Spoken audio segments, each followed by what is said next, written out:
And I am going to be answering what are 5 things that you probably don't know that you should be asking at a new construction home site that you need to know and you need to ask. Stick tuned for the details.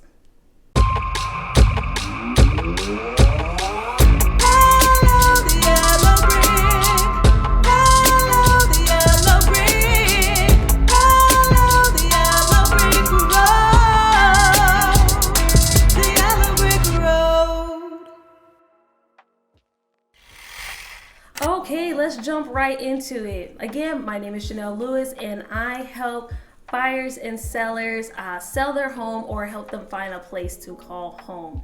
And we're gonna follow the yellow brick road today with this yellow brick nugget of knowledge.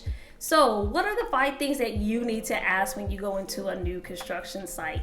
And when I talk about new construction, I mean sometimes like they might have some mom and pop builders and stuff like that, but like your D.R. Hortons, your KB Homes, Lennar, Richmond American, all those kinds of builders. So the first thing that I need you to do when you first walk in is ask, what are your incentives this month or this week? Builders are oftentimes will throw things into the deal, such as like washer, dryer, refrigerator. Some of you guys might not know this. That's actually not included in the sale of a home in the state of Arizona. Those are considered personal property. So even when you see homes on the market, you might see these items missing. That's because they don't come. Warranted items are your stove, built-in microwave, dishwasher, and I feel like I'm missing something else, but I can't think of it right now. But hang on, let me do it again. So then you have your stove, dishwasher, built-in microwave are gonna be your warranted items that will always come if they're already in place, such as a dishwasher, because some of your older homes didn't have that. So that's that. Now, with those incentives, they might be able to give you window coverings. They might give you, hey, if you sign by this weekend, we'll give you $5,000 off the price. Now, I'm not gonna lie to you guys. When we're recording this video, the market's kind of super crazy and stuff. So builders are used to not doing anything anymore and still selling homes like hotcakes. So just keep that in mind. But just ask, what are your incentives this month to see what are they offering people in the deal to help get them motivated to actually fill out a purchase contract. Okay, number 2. What are the standard features? So when you go into a new construction home site, especially if you're looking at the model homes, and I'm sure you guys can testify to this, they will have it totally lit well. They got the best interior decorator out there to put everything together. And then you see it and you're like, oh, I love this floor plan. I love this house. And in your mind, you're thinking, if I buy this house, it's gonna look just like this. Psych, no, it's not. Again, they stage it up in order to get that emotional feeling out of you to see yourself in that home and how it could be decorated and set.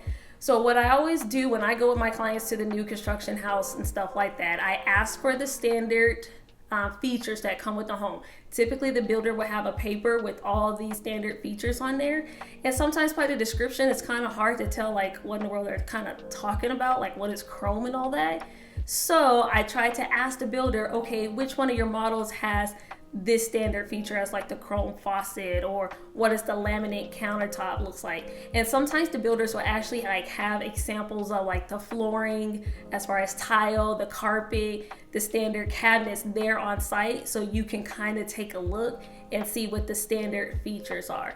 And then you might want to upgrade when you go to the home studio and different things of that nature. I'm going to do a part 2 video of this, of probably even part 3 about it now I think about it, because the journey in new construction home is kind of lengthy, but I'm just hitting the high levels of what you need to make sure that you're asking for. So make sure to ask for those standard features. Okay, number 3. What is the base price and the lot premium? Now this is critical. Oftentimes you will see billboards from like one of the builders advertising homes starting from the medium 300,000, low 400,000. Okay, some people think when they walk into the home and they see the model home, like, oh, okay, this $400,000 home that's like 420 or something like that is what's gonna cost for me to actually build a home, to where that's not true.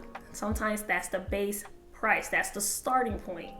What also is included when you build your home is what's called a lot premium. Now, lot premiums, and that's the land that your house is going to be built on, those can go from free depending on if the builders are giving them away. I've seen some as low as 1,000, and I've seen some over 80,000.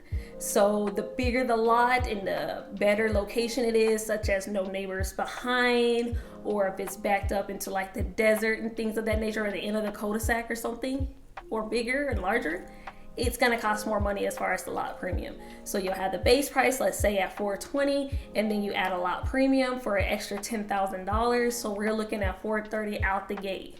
So make sure to ask what is the base price and what are your lot premiums going for, so that can give you at least your starting point. But of course, when you add different features and upgrades to the home, it's kind of like an a la carte. It's going to go kind of up from there. Okay, so number 4, ask about closing costs. A lot of time the builders will give you some incentives about closing costs if you use their preferred lender, which is their in-house lender.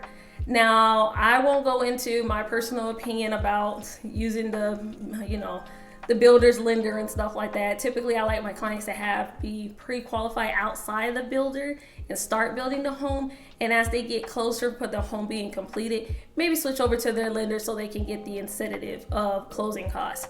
So sometimes builders will give you 2% of the base price, or they'll give you $3,000, $6,000 to help with your closing costs.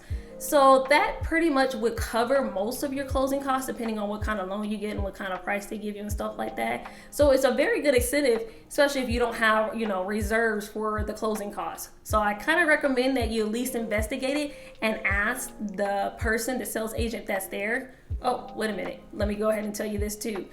The person in the office of the home that you're visiting, the model home, that is actually a real estate agent, okay? So they are there to represent the builder and get the best deal for the builder. So they will play nicely like they're your friends, and there's nothing wrong with talking to them and everything. But sometimes less information is better in the initial steps as you figure out some things and kind of negotiate from there. It's always good to bring your real estate agent with you, especially on the first visit, so they can ask questions. For example, I had somebody call me off of one of my ads, and they were looking into new construction home. When I went there with the builders and asked the questions and trying to get more information, they were like, holy cow, we're so glad you came. We had no idea that we needed to even ask these questions and stuff like that. And it was like, you're not supposed to. Just like you're not supposed to know how to do heart surgery, you're supposed to find the expert that does know how to do it in order to help you along the way. So that was just extra. That was not part of the spill by no means. But yes, see if they will add closing costs if you use their lender inside. On top of that, see if you don't use their lender, are they still willing to give you some money off of the house or give you extra upgrades in the home? So maybe the standard featured is carpet in some areas. Maybe you can negotiate for them to add tile in some high traffic areas, or maybe add a tray ceiling or add an extra coach light to the outside of the garage or something like that. During that time is the best time to kind of like ask those things to see what are they willing to do. Most of the builders agents that are in the office will give the manager a call and see what they are able and not able to do. So just don't read the paper and think that's it. Ask questions, negotiate, and see what you can get. And again, this market's kind of crazy, so a lot of builders are not even bending on a lot of things. But I always say, let them tell you no. So just ask. The Bible says you have not because you ask not. So let us ask. All right. Now, the 5th one that you need to ask when you go into a new construction site is there an HOA, and what is the fee and cost? So I will later do a video on HOA, Homeowners Association. Again, it's like the double-edged sword, I call it. Sometimes they're good because they make sure the people in the neighborhood keep up with their home to a certain standard so it doesn't drop the property value. But the other caveat to that is that you can't do whatever you want on the outside of your home, or only to a certain degree, or you have to get permission. So with the homeowners association, oftentimes there's fees. Some of these fees can be $50, $20. I've seen them go over like $200, especially if they got like a water park or something like that associated with them, or a gym and a clubhouse and whatever the case may be. So that is going to affect your monthly payment. So if you're gunning for, let's say, staying within $1,600, and let's say between when you added the upgrades of the home into the house that you wanted with the floor plan, as well as you hit that $1,600 mark, but the HOA fee is an additional $100 and stuff like that, you might want to reconsider the upgrades that you're putting in the house, or maybe consider a different community that doesn't have such a high HOA fee. And unfortunately, with HOA fees, especially with the voting, I always tell my clients, attend the meetings and stuff like that, so you can have some buy-in and some input and everything like that.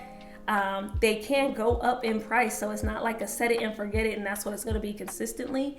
So give yourself some wiggle room for that, but make sure you ask that in the initial beginning, because you don't want to be sitting signing a contract and all of a sudden it's like, oh, well, there's a $200 HOA fee that wasn't accounted for in your journey to budget.